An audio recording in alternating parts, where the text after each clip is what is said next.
নমস্কার বন্ধুরা, আমি আজকে বাঙালিদের পায়েস বলুন রাইস ক্ষীর বানাচ্ছি। তার জন্য দেখুন আমি 2 কিলো দুধ নিয়েছি। 2 কিলো দুধ আমি ফুটাতে বসিয়ে দিয়েছি। দেখুন এটা আমি রেড কাউয়ের দুধটা নিয়েছি 4 প্যাকেট। 4 প্যাকেটে 2 কিলো হবে।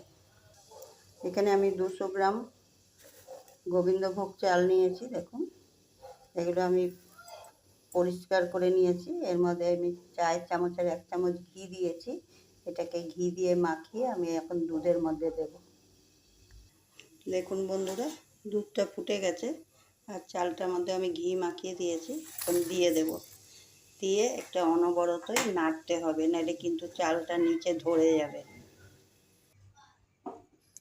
দেখুন বন্ধুরা, আমি এখানে 100 গ্রাম চিনি নিয়েছি আর একটা পাটালি গুড় নিয়েছি।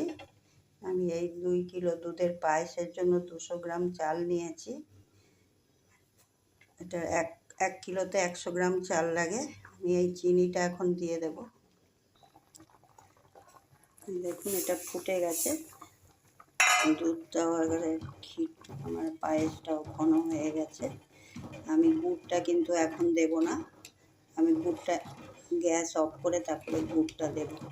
কেন গুড়টা দিলে না অনেক সময় দুধটা কেটে যায়, এই জন্য গ্যাসটা অফ করে দিয়ে গুড়টা দিবেন, খেজুরের গুড়টা, তাহলে দুধটা কাটবে না।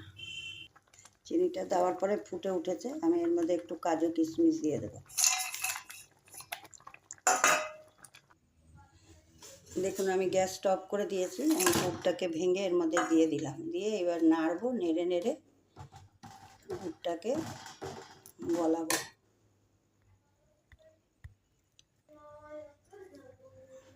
দেখুন বন্ধুরা, আমার পায়েসটা হয়ে গেছে।